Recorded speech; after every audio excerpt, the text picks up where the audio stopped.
João recebeu ordem de escrever tudo o que ele havia visto e ouvido e enviar em cartas a 7 igrejas: Éfeso, Esmirna, Pérgamo, Tiatira, Sardes, Filadélfia e Laodiceia.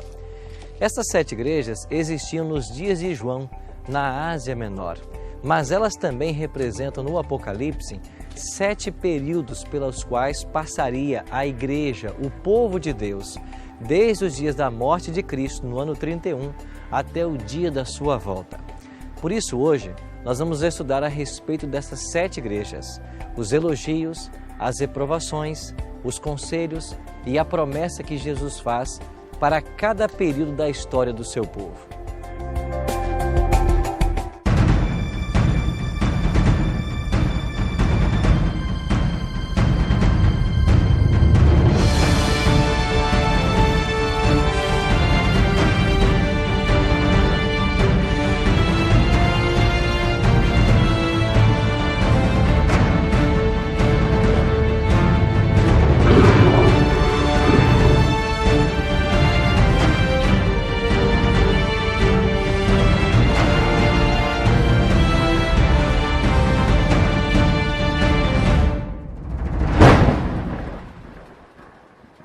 Olá, amigos!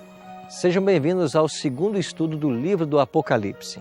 Hoje vamos estudar os capítulos 2 e 3, as 7 igrejas do Apocalipse. Queria convidar você a tomar a sua Bíblia e fazermos agora uma viagem no tempo. João, no capítulo 1 de Apocalipse, no versículo 11, recebeu uma ordem muito interessante. Assim diz o texto: o que vês, escreve em livro e manda às 7 igrejas: Éfeso, Esmirna, Pérgamo, Tiatira, Sardes, Filadélfia e Laodiceia. Estas são as 7 igrejas do Apocalipse. São igrejas que existiam nos dias de João, na província da Ásia, mas elas também representam 7 períodos pelos quais passaria a Igreja de Deus dos dias de Cristo até os dias da sua volta. Vamos agora dar uma breve olhada nessas 7 cartas escritas por João. Capítulo 2, verso 1, nós temos a carta à igreja de Éfeso. Assim diz o texto: estas coisas diz aquele que conserva na mão direita as 7 estrelas e anda no meio dos 7 candeeiros de ouro. Em cada uma das cartas, Jesus se apresenta de uma forma diferente. Para Éfeso, ele é aquele que caminha no meio dos candeeiros e tem as 7 estrelas em suas mãos. Os candeeiros representam as 7 igrejas, ou seja, Jesus percorre, junto com o seu povo, a trajetória desta vida.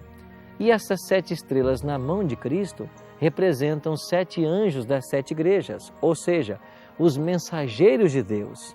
O próprio Cristo os tem em suas mãos. Esta igreja de Éfeso representa a igreja cristã que vai do período do ano 31, da morte de Cristo, até o ano 100, aproximadamente a morte do último apóstolo.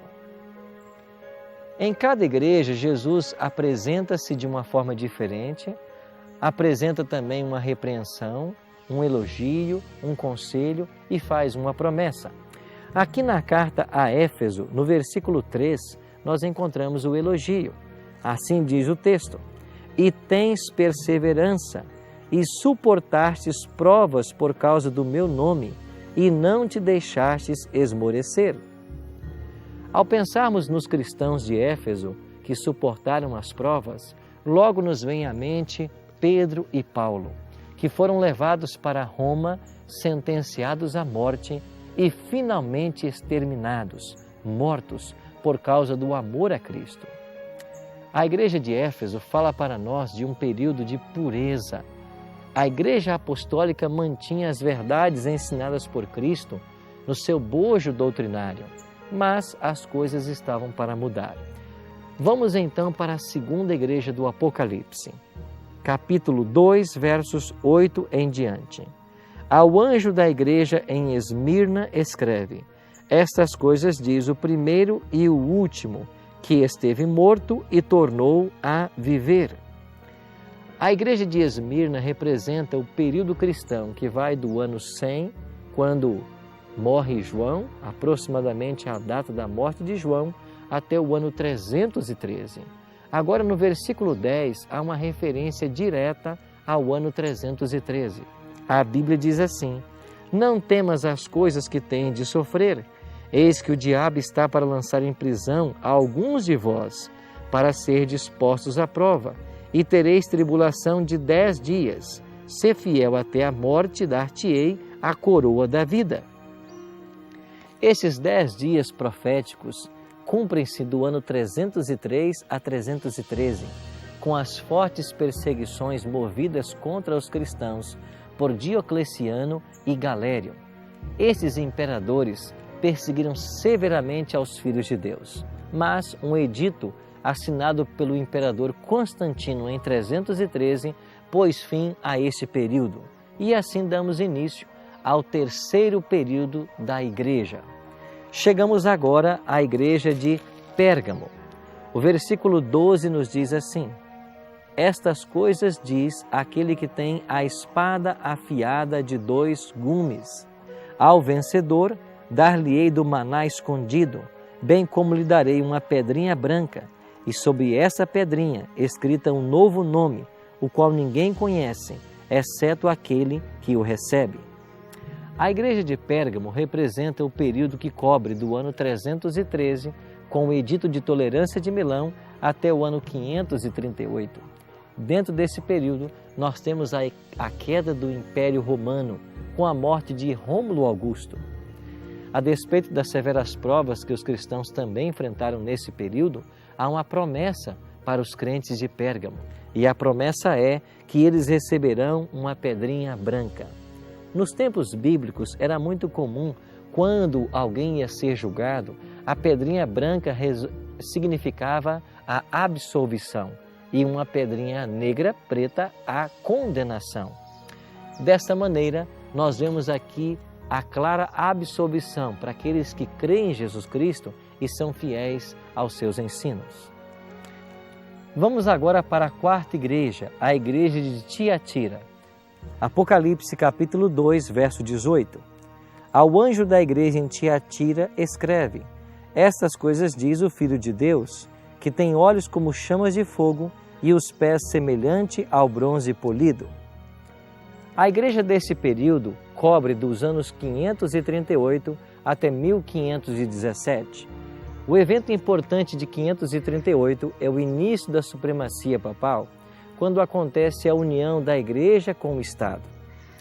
Já no ano de 1517, surge no cenário histórico Martinho Lutero, aquele monge agostiniano que voltou-se para a Bíblia e começou a restaurar verdades que estavam sendo colocadas em terra pelo papado. Este período foi um período de provas para a Igreja de Cristo, mas Deus abençoou fielmente seus filhos e a Igreja começou a restaurar um importante princípio, o princípio sola Scriptura, ou seja, só a Bíblia é autoridade para todos nós.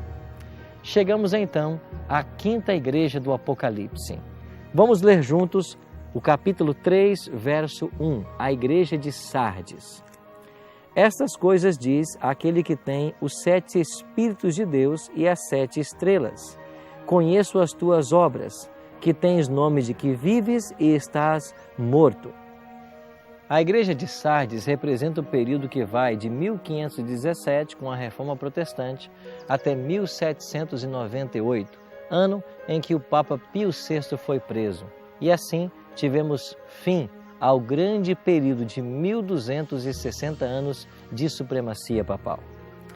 Vamos agora para a sexta igreja do Apocalipse, Filadélfia. Apocalipse capítulo 3, versículo 7 diz: ao anjo da igreja em Filadélfia escreve: estas coisas diz o santo, o verdadeiro, aquele que tem a chave de Davi, que abre e ninguém fecha, e fecha e ninguém abrirá. A igreja de Filadélfia fala a respeito de reavivamento, e o período que cobre por esta igreja é de 1798 a 1844. De fato, entre 1842 e 1844, o mundo experimentou um grande reavivamento no estudo da Palavra de Deus. Principalmente as profecias de Daniel foram buscadas e compreendidas. E nós tivemos em 1844 aquilo que nós chamamos de o grande desapontamento milerita. Falta-nos agora apenas a 7ª igreja do Apocalipse. Apocalipse capítulo 3, versículo 14. Ao anjo da igreja em Laodiceia escreve: estas coisas diz o Amém, a testemunha fiel e verdadeira, o princípio da criação de Deus. A igreja de Laodiceia não recebe nenhum elogio, mas uma reprovação. Esta igreja é chamada de igreja morna e Deus diz que está a ponto de vomitá-la de sua boca. Mas Deus também tem um conselho para esta igreja. Caso os laodiceanos o atendam, eles passarão por uma experiência de salvação. Apocalipse 3, verso 18 nos diz: aconselho-te que de mim compres ouro refinado pelo fogo para te enriqueceres, vestiduras brancas para te vestires, a fim de que não seja manifesta a vergonha da tua nudez, e colírio para ungir os teus olhos, a fim de que vejas. Este tríplice remédio é a solução para o problema da igreja. Se nós, como laodiceanos, aceitarmos esse conselho, nós não viveremos no estado de Laodiceia, no estado de mornidão espiritual. Por isso, o Apocalipse convida eu e você para aceitarmos aquele que bate à porta. E no versículo 20, Jesus diz: eis que eu estou à porta e bato. Se alguém ouvir a minha voz e abrir a porta, entrarei em sua casa, cearei com ele e ele comigo. Vamos abrir nosso coração a Cristo, nós que vivemos no período da última igreja e aguardamos a sua volta. Se esse é o seu desejo, ore comigo agora. Pai Santo, muito obrigado por esta promessa à igreja de Laodiceia, de que o Senhor bate à porta. Queremos abrir o nosso coração e te aceitar como nosso Salvador. Em nome de Cristo nós te oramos. Amém.